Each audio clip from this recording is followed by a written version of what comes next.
Hey, what's good, everybody? This is EJ, It's your boy Kenny. And it's Francis. and this is the Banter 3 FC podcast. We're three friends that love the game and love talking all things football.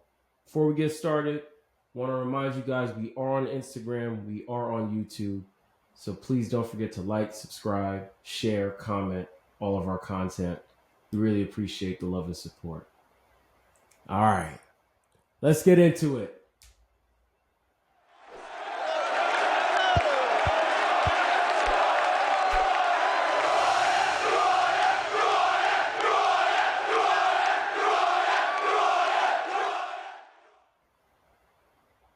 All right.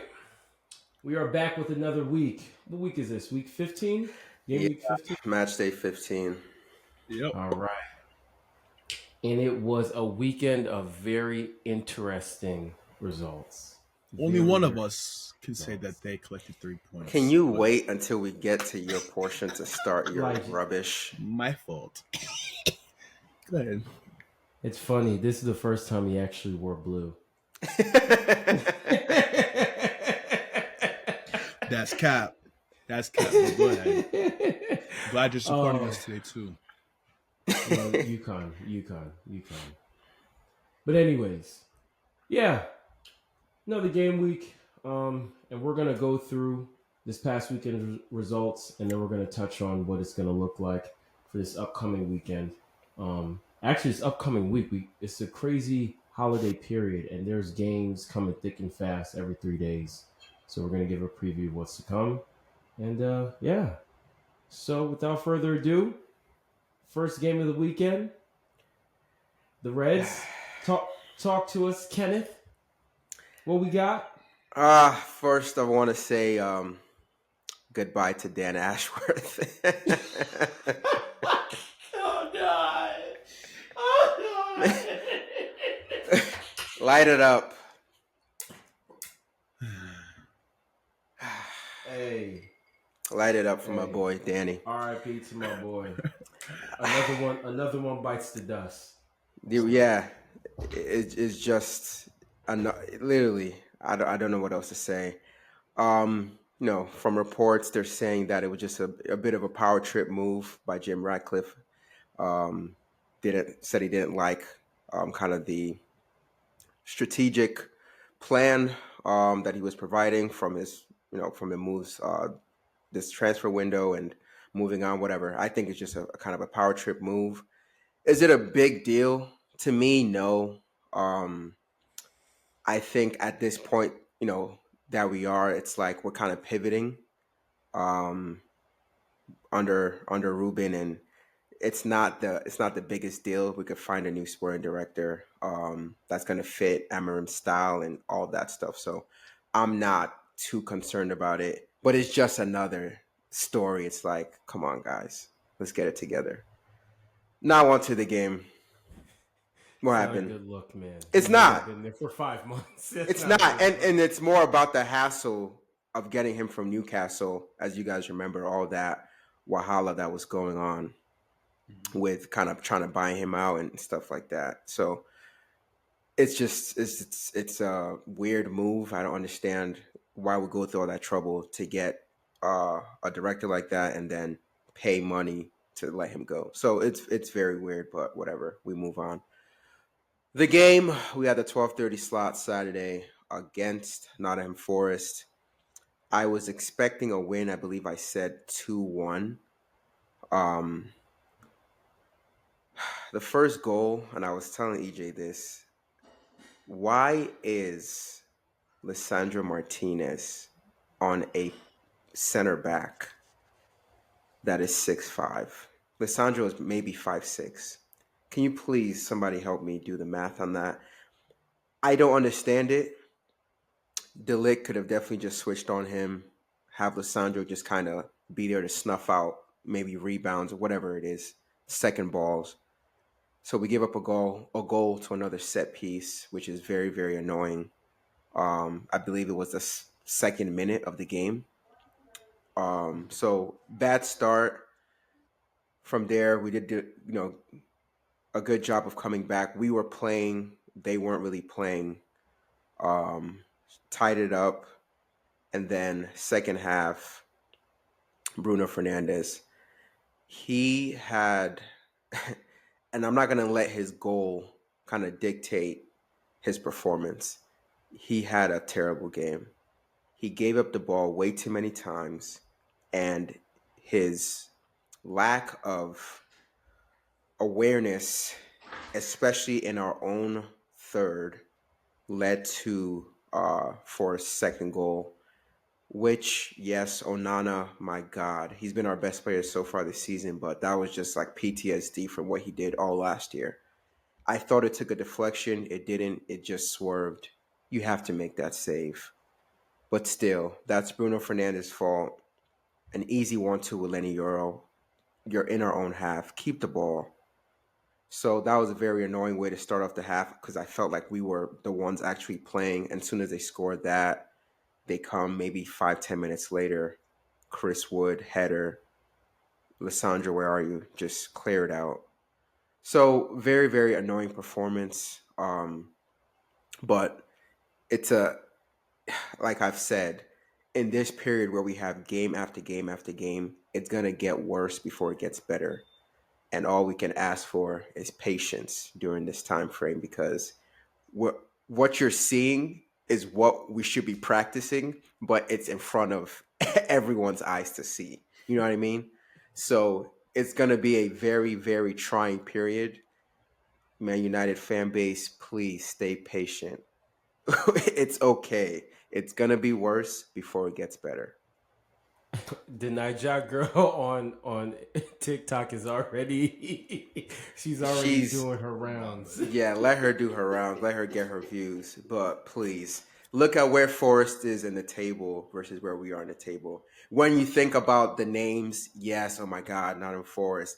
And the funny thing is, they're like, oh, Forest has never beat United in Old Trafford. I believe in the said 30 years. They said that before the game, and as soon as they said that, I was like, here we go. Today we're breaking Today's the day. records. Yeah, we're gonna break Today's the records day. today. And so I'm not surprised if you look at the table where they are, how they've been playing all year. They are a formidable opponent. So it's not a result that's like, oh my goodness. You just look at the names and you have the expectation, but still, we're a work in progress, and we need to figure out these kinks. And we have to. I won't say who we have, coming up next, but that was it for me. Bruno Fernandez, you got to be better, bro. Please.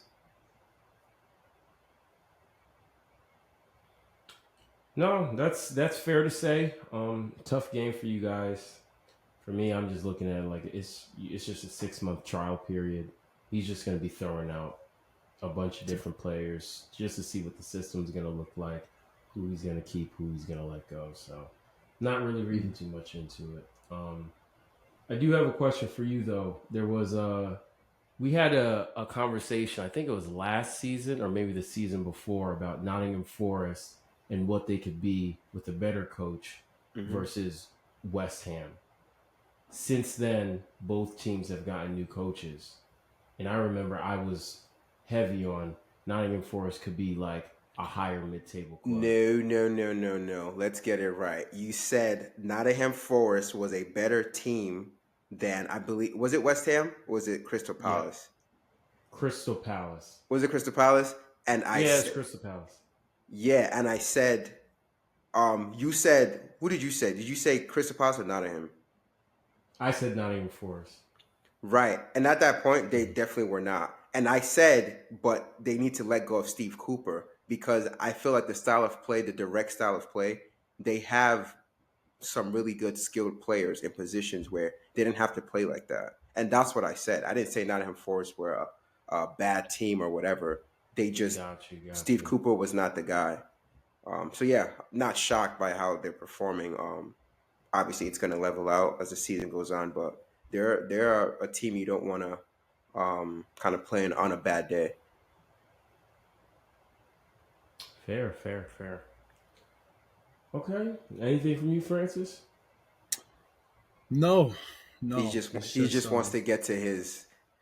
no. It's just 13th place almost halfway through the season. Um, I understand it. Chelsea was in that situation not too long ago. So patience, I guess.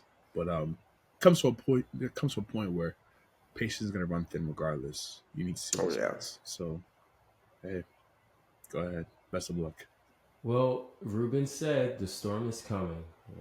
It's here. So it's going to be like this for a little while. So we'll see how things turn out. But I wouldn't read too much into anything personally. Better days are coming. He's a good coach. He is, and I like his press conferences. I think he's Honest. setting the yeah, he's honest and he's setting the temperament. Like, guys, you have to have realistic expectations. Like, I think I'm gonna mess up the quote, but yeah, this is a big club, but we don't have like the big players. We don't have quality players in the club. Shot That's fired right facts. there. It's facts. Telling the truth. We love to see that from our coaches.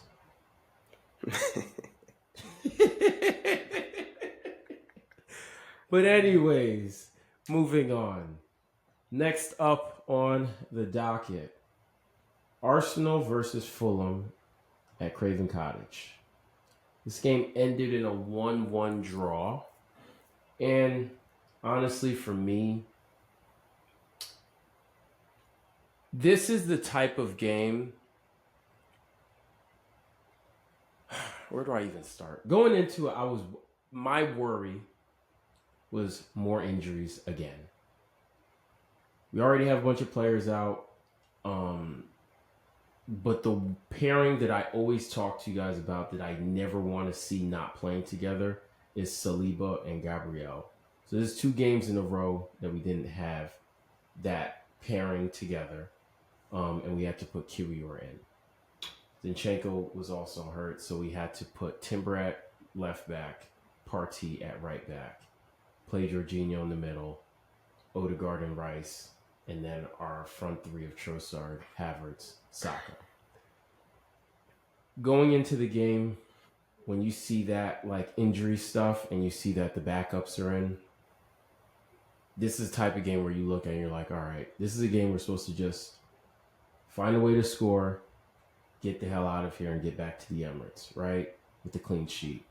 It's supposed to be a 1-0 game, and we win and go home.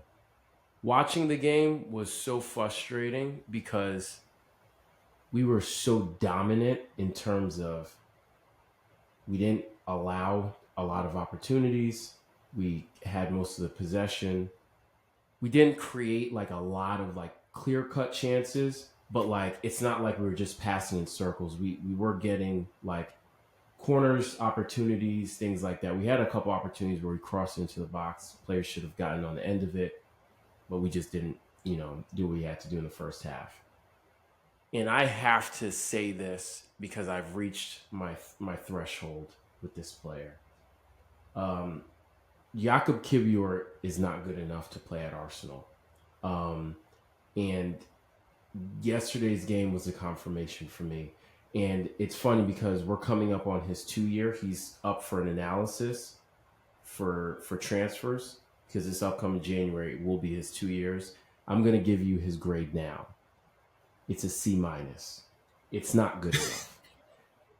There's no way, as a professional soccer player in the Premier League, the best league in the world, he plays for his national team, Poland, as a center back. He gets beat with the same ball so easily over and over again. The way that Fulham scored is the same way Liverpool scored on us at the Emirates. That long ball down the channel on his side. And I don't know what he's doing. I don't know how he's misreading. It's just too easy. I can't blame anybody outside of him. Like, Raya, I get it. Sometimes, like, you try to make a save, you can't get it. We can't always depend on the goalkeeper. But, like, my Lord. What, like, you guys remember the opportunity I'm talking about. It was just so simple. It was elementary. So for me, that was where my biggest frustration of the game was. But regardless of that, we did end up tying the game, and we created other opportunities to eventually like win the game. but it's just that one chance that we gave them ruined it, because it's like we're supposed to just win that game 1-0, go back home, and that should be the end of it. But it's just the bad defending again. And I always talk to you guys about, like, all right, injuries are going to affect points and results, but like the blueprint should still be there, the system should still be there, and ultimately that's what happened. He came in, Gabriel's hurt. If Gabriel's in, that doesn't happen, and it is what it is. But we rally, we find a way to tie. We create a couple opportunities from corners, set piece FC, and we end up scoring with Saliba on a corner. And then the offsides goal, the disallowed one. I have some sort of frustration with Martinelli because, dog, you're the widest player on the pitch. You can see the whole line. You shouldn't be offsides there. Like, it's too far from goal for you to be offsides. You get what I'm saying? Yeah, it was close though. Yeah, I no, it wouldn't was be close. too harsh on him. No, and that's why I'm not like saying it's 100% his fault. Like, I get it, but it's like, dog, come on. I wish he could have just, um, and that's where my frustration kind of lies. I wish we did more to create opportunities and like clear cut chances, but it is what it is. We're now at the point where Liverpool didn't play this past weekend because of the storm. 2 points dropped. The title hopes are looking slimmer and slimmer as things go, because we can't depend on other teams to do it for us. We have to do it for ourselves. You know what I'm saying? And that was just a missed opportunity. Mm-hmm. So we like, as these things keep happening, it just shows we have to beat certain teams at their place, or we have to beat certain teams at home. That margin of error that we talked about at the beginning of the season or earlier on in the season, it just every week it gets smaller and smaller and smaller and smaller. And it's like, it makes it hard because we can't keep depending on people. We have to do it by ourselves. So, frustrating one we should have won. The stats show it. They only had 2 shots. They had like 4 final third entries compared to our like 8 or 9 shots with like 30 plus final third entries. It's just frustrating. And it is what it is. Kenny had mentioned something at the end of the game about how Martinelli, with his situation where he could have gotten a red card, because I think he had already gotten a yellow card for something, for dissent towards the referee, throwing the ball and down. then he did that other thing where he threw the ball at the player. We got away with one there, because I'm not gonna lie to you, that referee specifically, I expected him to give him. I even texted in the group chat. I don't know if you remember. He's gonna get a red card, and things like that frustrate me, because like, don't give them the opportunity to do that, because this guy will do it, and he's shown in the past that he will do it. I think my anger is also with the referee too, because Bossy had a yellow card situation that really aggravated me, where he kicked the ball away in the first half, didn't get a yellow card, and then he put a poor challenge on someone later on and got a yellow card when he should have already had one and he should have been sent off. But it is what it is.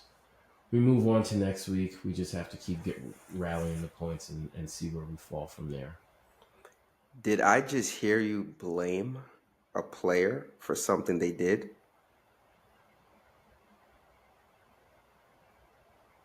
Or my ears deceiving me? Francis, did you get that as well? I heard something on those lines. Wow. When it's the player's faults, I say it's the player's faults. Let this also be known that this just goes back to what I've always said about the history. It's just something ingrained inside Arsenal. I don't have to finish a statement. You can use your head to finish it off. But anyway. So don't give them the opportunity to make such calls. Isn't that what I've been saying? What me and Francis have been echoing? Yeah, we talked about this during the City game and the Brighton game.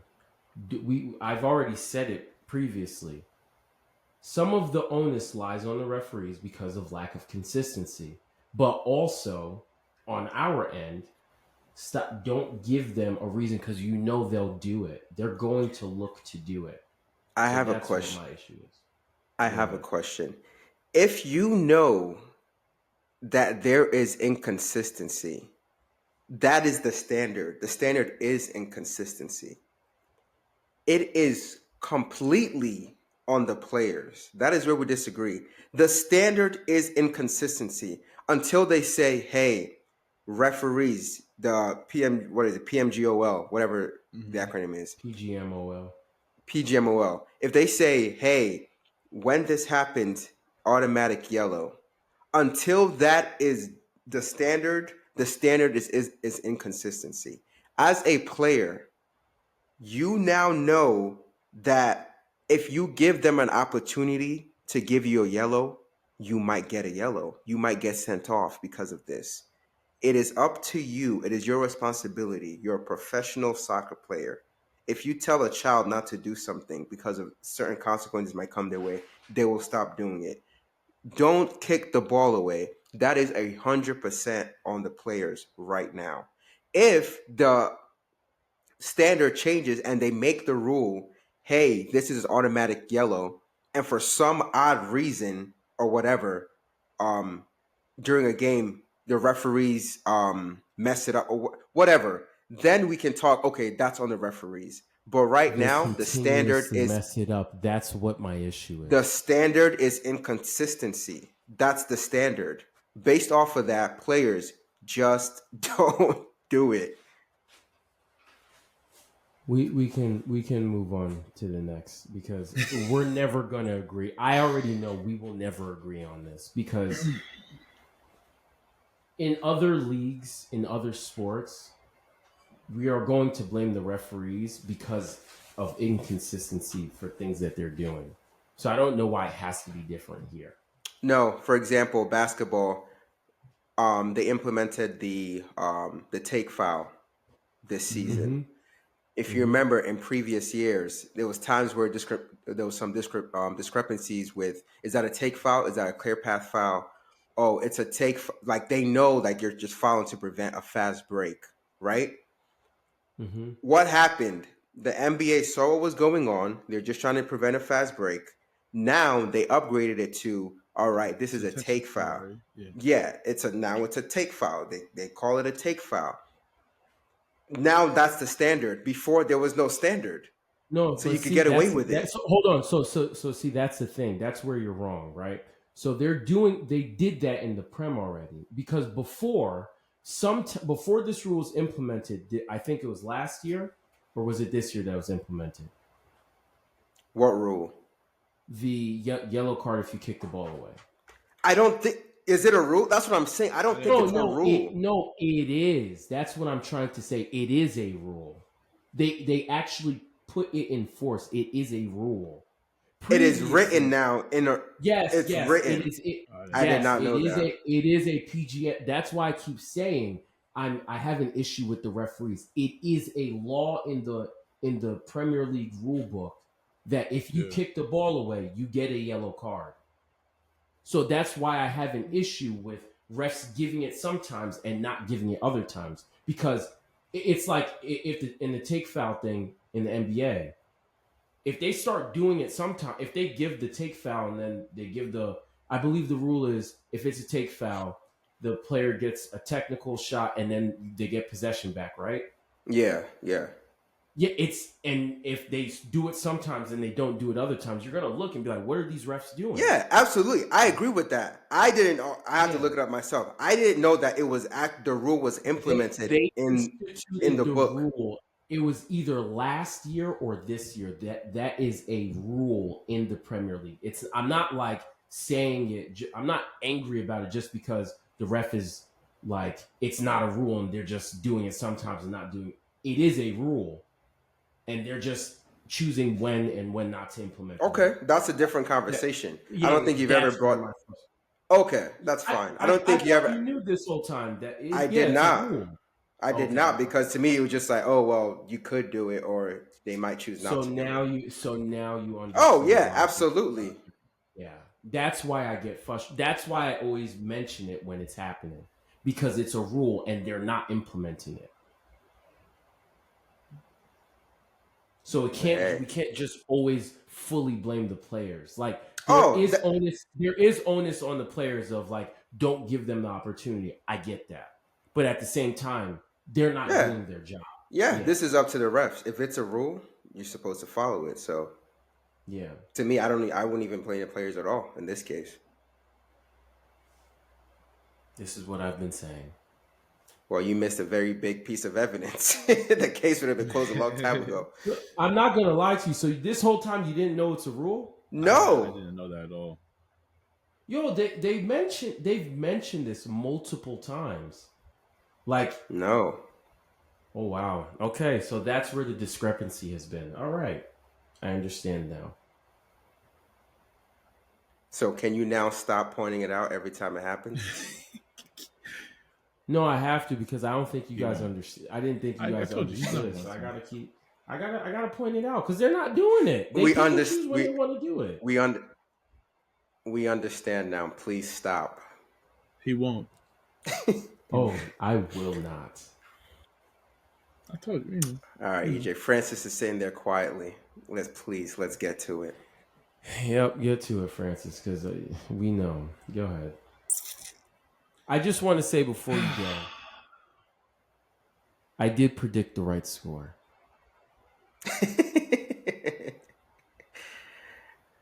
Did you say we were going to lose? Listen to what I said. I predicted the right score. I didn't say result. Not the winner. The right score. Yeah, you said not the winner. Yes, right. That's another loss for you. Chelsea at Tottenham. At the Tottenham Hotspur Stadium, otherwise known as 3 Point Lane. For those of you that know, you know. This was obviously a big London derby and whatnot. And I'm not gonna lie, I know I predicted we're gonna win because it's Spurs, regardless. But no, to be honest, it started out very shaky. There's no question about that. Cucurella slipped twice, 2 goals. First goal, slip happened. Solanke scored. First up, Sanchez could have done a little bit better. I guess I don't know what he was doing, kind of coming out like that, but whatever. So Solanke scored the first goal. My real issue is with that second goal, Kulusevski, and I know the ball went through Lavia's legs, but I still feel Sanchez could have done better. But whatever. But that point, that's like 11 minutes in, 2-0 down. I'm like, all right, we need a goal. We just got to calm the heck down because this is getting really wild right now. Sure enough, big man Sancho delivers. Jaden, and I know you had said something in the chat, Kenny, about where was this all along? Something along the lines of that. Is that right? I can't recall. Oh, okay. Well, it's unfortunate. Thank you. Thank you. And I mean, first off, he got the ball on the left side, dribble right into the middle, and then just got a rocket shot off the post. Great score, 2-1. All right, cool, boom. Let's get back into a game here now. So now I'm like, okay, 2-1. If we score this next goal, we gotta score this next goal because if we score this next goal, we're going to get back and win this game. And a famous line said from a world-class and world-renowned defender, Chiellini from Juventus. This is the history of the Tottenham. They are called Spursy for a reason. Sure enough, we get that second goal. Basuma with a ridiculously rash tackle on Caicedo. And you could see it. Caicedo got tackled, jumps up, everybody's just up in arms, like, let's go. Because we know what's going to happen next. You know it. The fans know it. Anthony Taylor knew what was going to happen next when he gave that penalty. Cole Palmer steps up, bang, right into the corner left side. Great penalty, side netting, 2-2. And like I said, we knew when we scored that second goal, tie the game up, we got them. 2-2. Cole Palmer gets the ball on the right side a little bit later. He goes through 4 defenders. Gets the ball into the middle. It probably did take a little deflection, but oh my goodness, what a shot with his left foot from Enzo. Oh my God. I have a midfielder who can score the ball. 3-2. And at this point, I'm like, yeah, it's clips for them right now. Later on down, 84th minute, Cole Palmer draws another penalty. 3-2. You're expecting it to go in, of course. But, I mean, this guy, Cole Palmer, a Panenka to seal the game away at Spurs after being down 2-0 to make it 4-2. Also, fun fact for you gentlemen, this goal made it 12 out of 12 goals. He scored 12 consistent penalties. That's the most in Premier League history from anybody. I mean, you could just see he came up Panenka. Just calm down, guys. I'm here. Calm down. Son does score, make it 4-3. But hey, by that time, only 1 minute left. Lock the game off. Let's go home. Leave this trash stadium. And now we are clear in second place. 31 points, I believe, 4 points behind. Liverpool with, of course, a game in hand. Liverpool didn't play against Everton. But yeah, gentlemen, it was a great day for me. Questions? You know, I thought of all the things you could say, and I couldn't be more sick right now. Honestly, you did a really good job of sickening me with that rubbish analysis. It's my job. You guys now being in the title race. We're not in the title race. Let's get that cleared. You guys are now in the title race. No. We're not in any title race. No. We are building still. No. Because now, first things first, goals, objectives are fluid. And what did I say the last episode? Stop. I said in January, if we get to this point. Stop. $1.2 billion spent in the past 3 years. Net's been a 487, by the way, because we sold mad people. We have mad people on loan, so remember that, please. Whatever you want to label it as. $1.2 billion spent in the past 3 years. You're in second place, and we're almost halfway through the season. Correct. How are you not in the title race? You're 4 points. No. You're clear in second, right? You're clear in second. We are. So how are you not in the title race? Because with objectives being fluid. Yes, objectives are fluid, but right now we're not focused on the title. We already have our internal goal. Top 4. Right now, we're having a great run of form. Listen, the Premier League season is all hills. Just look at his mouth. Look at his mouth. Do you see right it? now, we just want to capitalize on the good form last week. We just want to capitalize on the good form that we have right now. Let's just keep at it. Keep our heads down. Stay humble. Keep everything tight inside, and let's just go. That's it. It's very That's fine. My only other question is Enzo Maresca. Because remember, we talked about when we did our previews for awards. And remember, we laughed when we said he might get, manager of the year. So is that still a laughable comment, or do you think it's not laughable anymore, but is there a real shot of him getting manager of the year? Absolutely. 100%. Yeah, I think so. Absolutely. Because even this is, and I won't even lie, he surpassed me. For me right now, he has surpassed everything I could have thought about. So he's better than TT. Okay, we're not gonna go that far. Let's relax. Let's Okay. relax. For my objectives and my goals for him this year, he's already surpassed it. So I am pleasantly surprised, and I have to give kudos to the owners as well. They knew that this is the last shot. They knew they had to get this right. So far, it has been a knock on the head. Great pickup. So right now, let's just keep it as is. Let's just keep going. That's it. I'm not gonna lie to you. You know what this reminds me of? Like I feel like I'm reliving deja vu.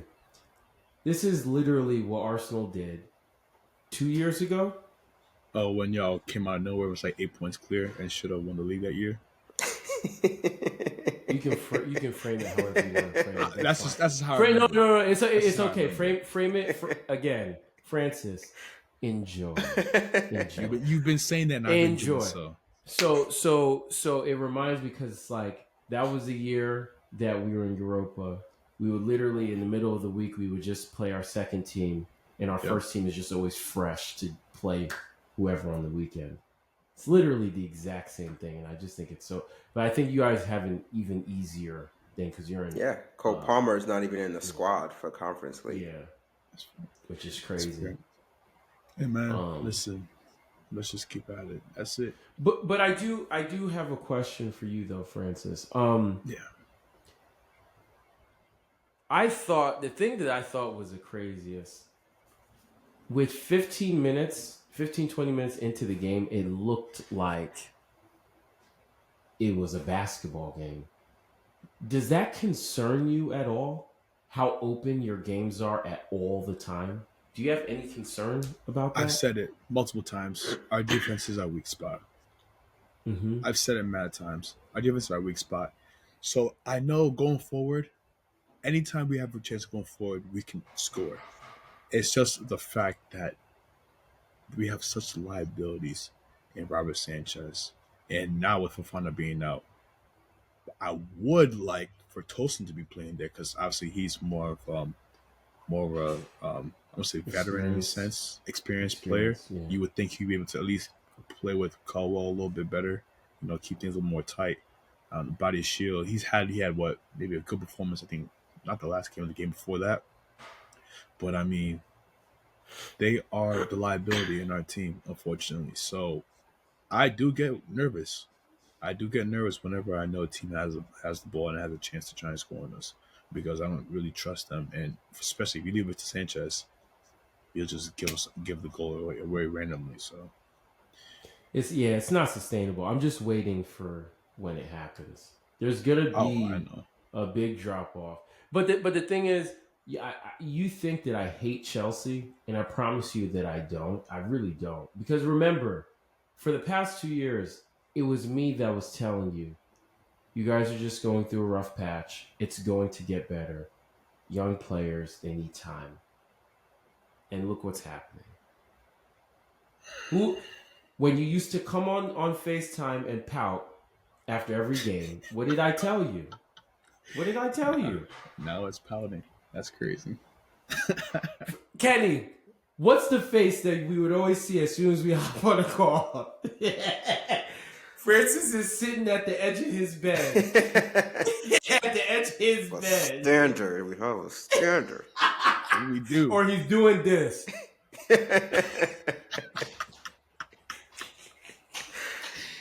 How times have changed. Yo, man. Nah, I'm not gonna lie. I have a picture of it in my phone. Maybe one of these days I'll throw it. Of course you do. You scandal. Of course you do.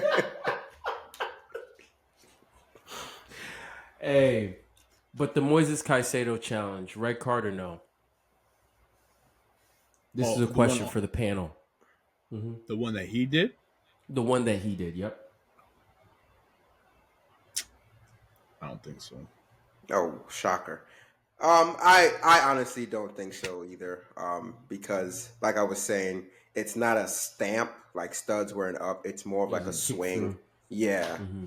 So there's been red cards given for that because once you slow it down, it looks even worse than it is. But again, if it was studs out and he's stamping and going in that direction, but he just swung and missed. Stupid tackle. Definitely a yellow. For me, bro, they gave Bruno a red card for something way softer than that. So for me personally, for him to walk away with not even a yellow, that's where my issue is. If they don't give a red card, cool, I get it. But to no yellow, no VAR, no nothing, that's where my issue lies. No, VAR reviewed it. They reviewed it, but because they it's had nothing to say. they said no Oh, red because card. because the ref didn't give a card, they can't. Yeah, I guess they can't upgrade it, but yeah. But I mean, they could still say if they tell him to go look at it, he could still say it's a red, but they didn't tell him to go look at it. So, got you. Okay. wow, Okay. props for Anthony Taylor. Surprisingly, I know. Yeah, but also, I know Nico Jackson didn't have a good game, and when he got subbed off, you could tell he was very frustrated. But with that being said, yes, I know we all know Cole Palmer special, but big up Jadon Sancho. That's a hell of a game, young man. Keep it up, bro. Next segment, please. Anything else from the panel? Hey man, we move, Francis couldn't wait to say. He couldn't wait. He couldn't wait. But yeah, I guess that rounds up this past weekend's games. Let's give a foreshadow on what's to come. Taking a look at the schedule now, looks like Pretty sure we have the big we are game. the first. We're the first game of the weekend, though. We play Everton Saturday, 10 a.m. At home. Yeah, at the Emirates. My prediction, Lord have mercy, if this is not like a 3-4-0 route, I'm going to be pissed off. I don't even want them to score. I don't even want this to be close. I don't. If there's not a 3-goal margin in this game for us, I'm going to be aggravated. So I'm expecting 3 to 4-0. It's away or home? It's at the Emirates, Francis. I'll go 3-1. You're gonna win. Arsenal. You're gonna win because of the last game. I'm gonna go 2-0. Okay. What we got up next? Chelsea, Brentford, or No, actually, United's first. Yeah. You guys have a weird time. Yeah. It's the Manchester Derby. Okay. Yeah. At the Etihad, right? Flux. Very, very. What was that, Francis? Both Manchester teams in flux. Yeah, this is a very weird. This is the best time for you to play City. This is the best time. Yeah, I haven't had this uncertainty about City in a long time. So yeah, I will go. This is at the Etihad. Mm-hmm. I see this being a draw. I'll go 2-2 draw. Francis? City is they've won one game in about 8 or 9 games. Mm-hmm. But once again, this derby, it doesn't matter about that stuff coming in. It's at the Etihad. Remember, this is the same coach that beat Pep. I get that. What was it, 4-1? For sure. Stop. I'm not gonna lie. I see United jumping on an early lead, but something's just telling me that City's gonna come back and win this game. So I'm gonna go 3-2 City. I'm going 2-2. City are so open right now, and depending on how the injuries look, I don't see them being able to stop you guys from scoring. But they're struggling to score themselves. So I don't know. I see a 2-2 draw. That's my prediction. Yeah, we're not keeping a clean sheet. Yeah. Yeah, should be a pretty open game for the first time in a long time, probably. All right, and last but not least, Chelsea versus Brentford. Ooh. Talk Yep. to us, Francis. What you got? At the At the bridge. bridge. At the bridge. At the bridge. If we had a proper defense, I would have said 3-0. But knowing how our defense is, I would never predict a clean sheet anymore. So I'm gonna go 3-1. You know what? No. I'm gonna go 4-1. This is going to be, yeah, you're so disrespectful. Brian and Buemo, please listen to this carefully. I want you to go crazy. He did last year or 2 years ago. He spazzed on us, but yeah. He's having a heck of a year. And don't forget about Wisa. They have been on a tear. Don't sleep on Sade. Oh yeah, he's finally been scoring. balling too. Yeah, last been two balling games, too. finally scoring. I will go. He said Sade. I will go 2-2 as well. Brentford. No, sorry. I want to say Brentford win. 3-2 Brentford. Are you gonna keep track of that one, Francis? No. I will. That's fine. I can do that. There's no need to keep track. You're the one that predicts them lose every game. I actually don't. I actually do not predict them to lose every game. So this one's at the bridge. I'm predicting a 3-2 win for Chelsea. Go. Fair enough. You guys are on a good run of form. I don't think. Hold on. What do you guys have after this?